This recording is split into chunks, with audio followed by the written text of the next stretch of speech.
Hello friends, Vaishnavi fashion designer चॅनलमध्ये आपल्या सर्वांचं खूप खूप स्वागत आहे.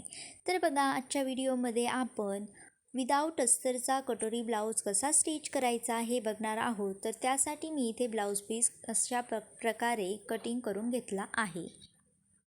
कटोरीला टक्स देण्यासाठी अशा प्रकारे आपल्याला आधी कटोरी फोल्ड करून घ्यायची आहे. 1.5 इंच खाली आणि वरच्या साईडने 2.5 इंच असं मार्जिन घेऊन त्याला एक मार्किंग करून घ्यायची आहे. त्याचप्रमाणे दुसऱ्या कटोरीलाही खालच्या साईडने 1.5 इंच, वरच्या साईडने 2.5 इंच असे पॉईंट देऊन ते जॉईन करून घ्यायचे आहे. तर बघा, आता आपल्याला ते टक्स देऊन घ्यायचे आहे. तर आपण ते आता स्टिच करून घेऊया. तर बघा, मी आता ते स्टिच करून घेत आहे आणि याला आपल्याला डबल टीप द्यायची आहे. अशा प्रकारे मी आता डबल टीप ही देऊन घेतली आहे आणि ते आता ओपन केल्यानंतर आपल्याला त्या ट्रायंगलला बघा, मी आता अशा प्रकारे मधोमध एक टीप मारून घेत आहे. कटोरी मी व्हिडिओमध्ये दाखवल्याप्रमाणे फोल्ड करून घेतली आहे. मधोमध एक टीप देऊन घ्यायची आहे आणि बघा, अशा प्रकारे आपली कटोरी ही रेडी झालेली आहे. त्याचप्रमाणे दुसरी कटोरीही आपल्याला रेडी करून घ्यायची आहे. त्यानंतर आपल्याला साईड पार्ट हे कटोरीला जॉईन करायचे आहे. अशा प्रकारे साईड पार्ट आणि कटोरी व्यवस्थित ठेवून घ्यायची आहे.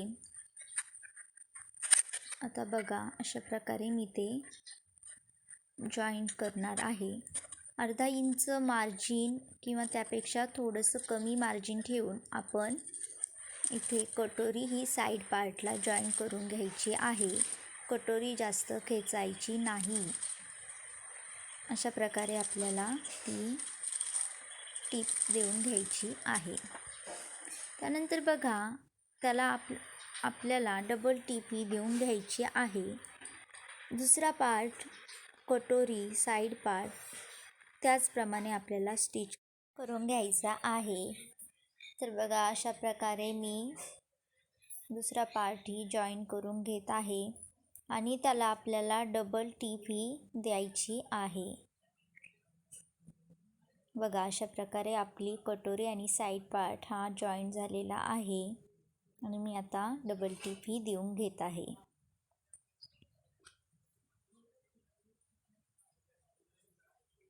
बघा, अशा प्रकारे आपले दोन्ही पण साईड पार्ट आणि कटोरी हे जॉईन झालेले आहेत. आता यानंतर आपल्याला क्रॉस पट्टी जॉईन करायची आहे. तर बघा, आपल्याला 4 क्रॉस पट्ट्या अशा प्रकारे लागत असतात. तर त्या बघा एकावर एक ठेवून आता 1/2 इंच अंतर असेल एवढे अंतरावर मी आता त्याला टीप देऊन घेतली आहे. तर लक्षात घ्या, इथेही आपल्याला डबल टीप ही देऊन घ्यायची आहे. 1/2 इंच अंतर हे आपल्याला इथे द्यायचं आहे. अशा प्रकारे आपल्याला क्रॉसपट्टी इथे बनवून घ्यायच्या आहे. त्यानंतर बघा, आता क्रॉसपट्टी आणि आपण जे कटोरी पार्ट तयार केला होता तो बघा अशा प्रकारे आपल्याला जॉईन करायचा आहे. वरती 1/2 इंच एक्स्ट्रा एवढं आपण कटिंगच्या वेळेस घेतलं होतं, तर ते सोडून आपल्याला इथे टेपच्या 2 लाईन एवढं अंतर ठेवून ते जॉईन करून घ्यायचं आहे. तर बघा, अशा प्रकारे मी क्रॉसपट्टीला वरचा जो कटोरीचा पार्ट आहे तो जॉईन केला आहे आणि बघा, व्हिडिओत दाखवल्याप्रमाणे फोल्ड करून हे आपल्याला असं जॉईन करून घ्यायचं आहे. लक्षात घ्या, मधला पार्ट आपल्या टीपमध्ये येणार नाही याची आपल्याला थोडी काळजी घ्यायची आहे आणि याला डबल टीप ही देऊन घ्यायची आहे. बघा, आता डबल टीप देऊन झाल्यानंतर आता हे आपल्याला ओपन करायचं आहे. हळूहळू ओपन करायचं आहे. बघा, अशा प्रकारे आपला हा पार्ट रेडी झालेला आहे. कटोरी साईड पार्ट आणि क्रॉसपट्टी इथे आपण जॉईन करून घेतली आहे. त्याचप्रमाणे दुसरा पार्टही इथे रेडी करून घेतला आहे. आता आपल्याला त्याला हुक लूप पट्टी जॉईन करायची आहे. बघा, जी आय पट्टी आहे मी त्यासाठी 3 इंचाची रुंदी आणि जी हुक पट्टी आहे तिला 2 इंचाची रुंदी इथे मी तशा 2 पट्ट्या कट करून घेतल्या आहेत. तर बघा, आता आयपट्टी आपल्याला अशा प्रकारे जॉईन करायची आहे. कटोरीचा पार्ट वरती आणि खालच्या साईडने आयपट्टी आणि बघा इथे 1/2 इंच अंतर ठेवून मी टीप मारून घेत आहे आणि खालच्या साईडने बघा ती पट्टी अशी आतल्या साईडने फोल्ड करून घ्यायची आहे. त्यानंतर बघा, आता आपल्याला ती पट्टी ओपन करून आतल्या साईडने, म्हणजे ती पट्टी बाहेरच राहील, 1 इंचाची पट्टी आपल्याला बाहेरच्या साईडने ठेवायची असते. तर बघा, अशा प्रकारे फोल्ड करून तिथे आपल्याला आय तयार करायची आहे. पण मी इथे सध्या पिन, ज्या आपल्या मशीनच्या पिना असतात तर त्या मी इथे लावून घेत आहे, कारण आधी आपल्याला गोट तयार करायचा आहे. गोट तयार केल्यानंतर आपण हे आय बनवणार आहोत. तर बघा, अशा प्रकारे मी 2 पिना इथे लावून घेतलेल्या आहेत. पट्टी कशा प्रकारे फोल्ड केली ते बघा. त्यानंतर आता आपण आधी हुक पट्टी तयार करूया. तर बघा, वरच्या साईडनी मी उलटं ठेवून घेतलं आहे ते आणि पट्टी वरच्या साईडने ठेवली, थोडीशी फोल्ड केली आणि अशा पद्धतीने मी 1/2 इंच अंतरावर ही टीप देऊन घेत आहे. तर बघा, आता ही पट्टी आपल्याला आतल्या साईडने फोल्ड करायची आहे. ही पट्टी काही एक्स्ट्राची नसते, तर ती आपल्याला अशा पद्धतीने फोल्ड करून आतल्या बाजूने टीप मारून घ्यायची आहे. आतल्या साईडने फोल्ड करायची आहे. बघा, अशा पद्धतीने आपण आता त्यावर टीप देऊन घेणार आहोत. तर बघा, कडेच्या साईडने एक दाब टीप द्यायची आहे आणि आतमध्ये जिथे आपण फोल्ड केलं ना तिथे एक टीप देऊन घ्यायची आहे. तर बघा, अशा प्रकारे आपण हुक पट्टी ही रेडी करून घेतली आहे. तर बघा, अशा प्रकारे इथे एक टीप देऊन घ्यायची आहे.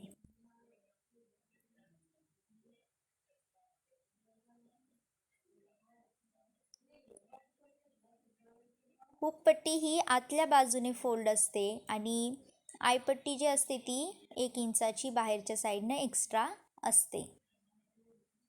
बघा, अशा प्रकारे हुकपट्टी आपली इथे रेडी झालेली आहे. त्यानंतर आता आपल्याला आय बनवायची आहे. नाही, त्याआधी आपल्याला गोट बनवायचा आहे. तर बघा, गोटसाठी मी 1 ते 1.25 इंचाची पट्टी इथे कट करून घेतली आहे आणि ती बघा अशा प्रकारे फोल्ड करून आपल्याला इथे टेपच्या 2 लाईन एवढं अंतर सोडून बघा अशा पद्धतीने एक टीप देऊन घ्यायची आहे. बघा, मी कशा प्रकारे टीप मारत आहे.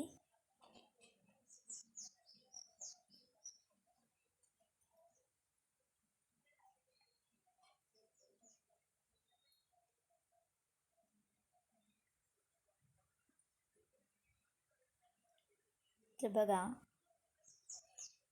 टेपच्या 2 लाईन एवढं अंतर सोडून मी टीप देऊन घेत आहे.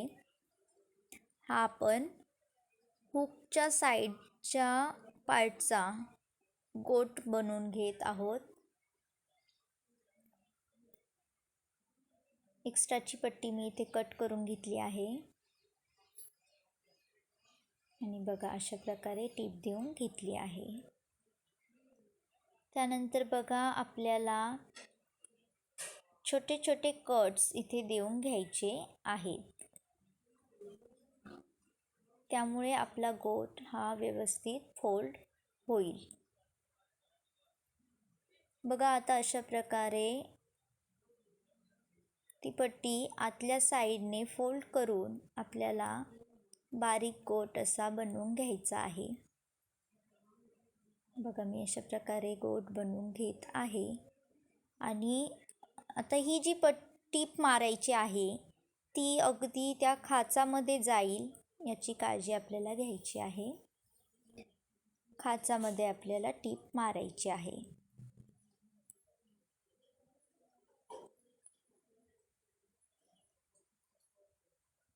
सुरुवातीला थोडंसं जाड असतं त्यामुळे टीप लवकर बसत नाही. तर बघा थोडं थोडं करत अतिशय सावकाशपणे आपल्याला गोटला टीप मारून घ्यायची आहे. तर बघा दुसऱ्या साईडचा गोट आपल्याला इथे तयार करायचा आहे. बघा मी परत 1 ते 1.25 इंचाची पट्टी कट करून घेतली आणि ती डबल करून अशा प्रकारे टेपच्या 2 लाईन एवढं अंतर सोडून त्यावर टीप मारून घ्यायची आहे. तर बघा अशा प्रकारे मी टीप मारून घेत आहे. आता हा जो गोट आहे तो आपण आयपट्टी जी केली होती एक्स्ट्राची त्या साईडचा आहे आणि सरळ बाजूने ही पट्टी आधी ठेवायची आहे आणि फोल्ड केल्यानंतर ती आतल्या साईडने पलटी होणार आहे. बघा अशा प्रकारे आपण आता टीप मारून घेतली आहे. आता बघा मी इथे एक्स्ट्राची पट्टी कट केली आहे. आतल्या बाजूने फोल्ड करत अशा प्रकारे ती पट्टी मी ठेवून घेतली आहे आणि बघा आता त्यावर टीप देऊन घेत आहे.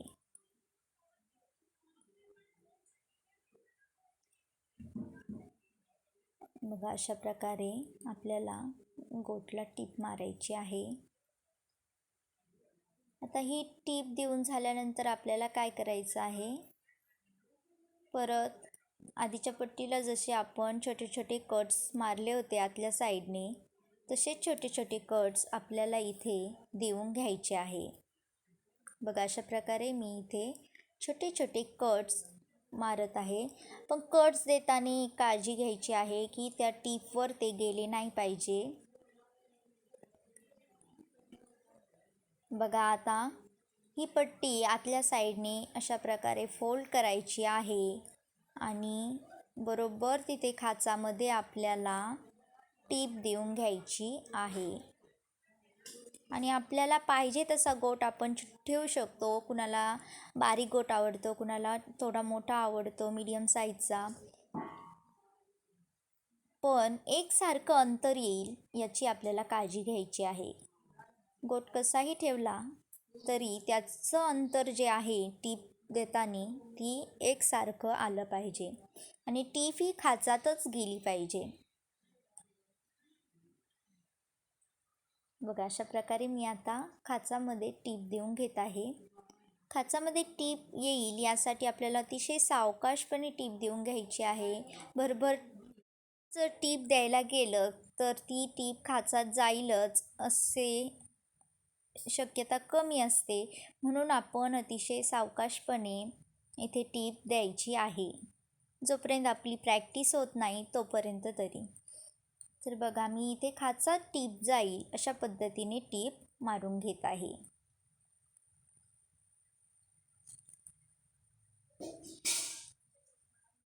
ब्लाऊज शिवताना सर्वात किचकट काम जे वाटत असेल तर ते हे गोटचं असतं. प्रॅक्टिस करावी लागते पण प्रॅक्टिस केल्यानंतर हळूहळू जमतं. तर बघा अशा प्रकारे मी आता गोटला खाचेमध्ये टीप मारून घेत आहे.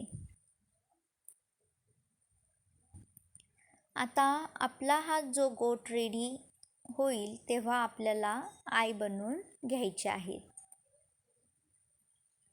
फिनिशिंगसाठी आपण आधी आय नाही बनवत.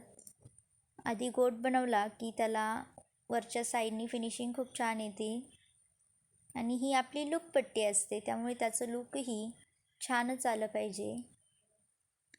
तर बघा अशा प्रकारे आता आपण गोट तयार करून घेतला आहे आणि आता आपल्याला हे आय बनवायचे आहे. तर बघा आय कशी बनवायची त्यासाठी आपलं एकसारखं अंतर आलं पाहिजे. तर बघा ते अंतर कसं घ्यायचं ते मी तुम्हाला आता सांगते. बघा आतल्या साईडने आणि बाहेरच्या साईडने गोट कसा आला. त्यानंतर आता बघा दुसऱ्या साईडचाही गोट आपला इथे रेडी झालेला आहे. बघा असं एकावर एक ठेवून बघायचं आहे व्यवस्थित वाटतं की नाही. आता बघा आपल्याला आय बनवायचे आहेत, तर ह्या मशीनच्या पिना मी आता इथे काढून घेत आहे आणि आपल्याला चॉकच्या साह्याने बरोबर एकसारखं माप इथे घ्यायचं आहे. तर बघा अशा प्रकारे पट्टी फोल्ड करायची आहे आणि याचा सेंटर काढून घ्यायचा आहे, म्हणजे एक आय आपला हा सेंटरला येणार आहे. तर त्या सेंटरचा पण एक सेंटर आपल्याला अशा पद्धतीने काढून घ्यायचा आहे आणि वरच्या साईडने पण एक सेंटर हा आपल्याला काढून घ्यायचा आहे. तर बघा असे सेंटर काढत काढत आपल्याला एकसारखं मार्जिन भेटतं आणि एकसारखं मार्जिन भेटल्यानंतर आपल्याला तिथे चॉकच्या साह्याने असे आय बनवून घ्यायचे असतात. कमी वेळेमध्ये आपल्याला अचूक असे प्रमाण इथे भेटते. बघा आता आपल्याला मशीनवर आय कसे बनवायचे हे बघायचं आहे. तर बघा आपण जिथे हे जे मार्किंग केलं आहे बरोबर त्या मार्किंगवरच अशी आपल्याला टीप मारून घ्यायची आहे.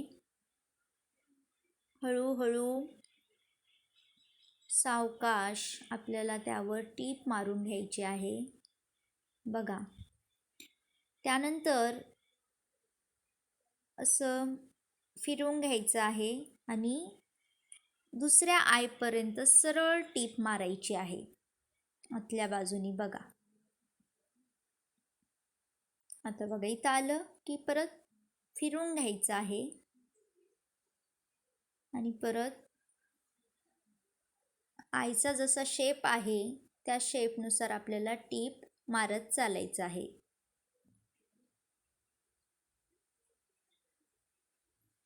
परत वळून घ्यायचं आणि सरळ टीप मारायची आहे.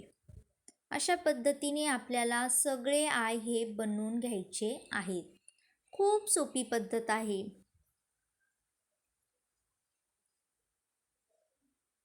बघा अशा प्रकारे मी हे आय बनवून घेत आहे.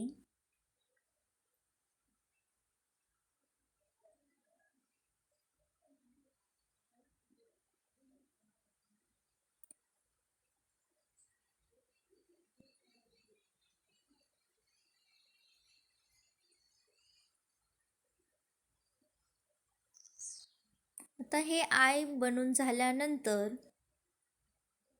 आपल्याला